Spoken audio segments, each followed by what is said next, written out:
Medieval Europe, a world of towering castles, armored knights, and priests whose words could shape entire communities. You might think the king held all the power, or perhaps knights ruled through fear.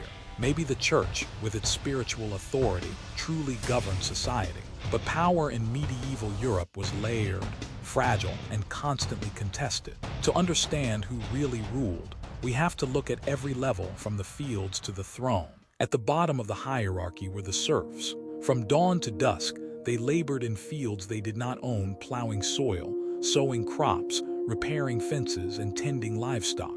They were bound to the land. Many needed their lord's approval or payment to marry or leave, and they could not sell the land they lived on. They weren't slaves. They had limited rights and protection, but freedom was beyond reach.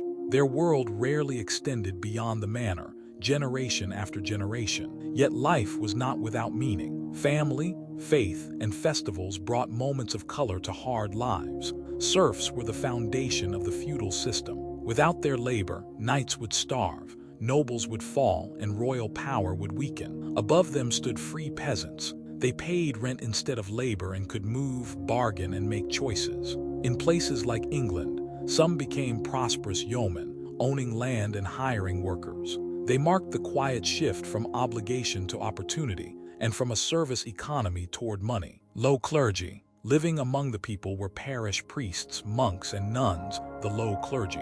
They lived simply, often as poor as the peasants around them, sharing the same villages and daily hardships. Their role touched every stage of life, baptizing newborns, blessing marriages, hearing confessions, and burying the dead. Monks worked behind monastery walls, copying manuscripts by candlelight, tending gardens, and teaching many of the few who could read. They preserved knowledge in a world where books were rare and literacy was power. In a time when heaven felt close and hell felt real, the priest's word carried immense weight. Even when corruption appeared, faith kept the clergy influential, shaping morality, obedience, and how people understood justice itself. Burghers and merchants.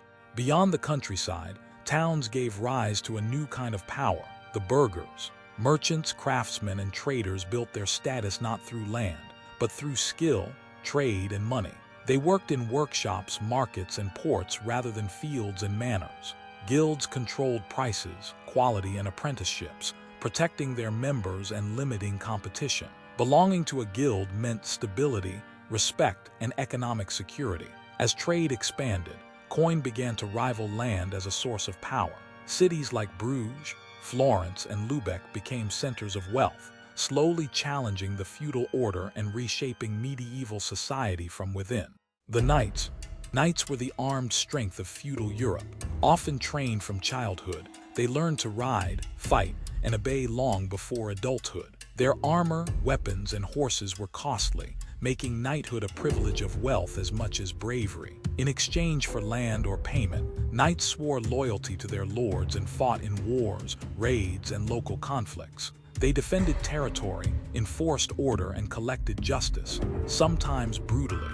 To peasants, knights could be protectors or tyrants. Their loyalty depended on reward, and when promises failed, even sworn oaths could break. High clergy. Above the parish priests stood bishops and abbots, the high clergy. Unlike the low clergy, they lived with wealth, authority, and political influence. They owned vast lands, collected tithes, and managed estates like powerful lords. High clergy advised kings, negotiated treaties, and influenced laws. Their blessing could legitimize a ruler, while their opposition could weaken a throne. In rare cases, bishops even led troops or funded armies. Standing between heaven and earth, the high clergy wielded power that blended religion with politics. Great nobles. Dukes, counts, and barons ruled over regions like miniature kingdoms. Their castles dominated landscapes, controlling roads, rivers, and farmland. They collected taxes, held courts, and commanded armies of knights. Though they owed loyalty to the king, many nobles acted independently. Some were powerful enough to challenge royal authority or force kings into agreements, such as the Magna Carta in England. Their support could stabilize a kingdom or tear it apart. They were both the backbone of royal rule and its greatest danger. The king. At the top stood the king, the symbolic source of land, law, and loyalty. In theory, all authority flowed from him. In reality, his power depended on strength, alliances, and control over nobles. Strong rulers like Edward I of England or Philip II of France could discipline rebellious lords and expand royal authority.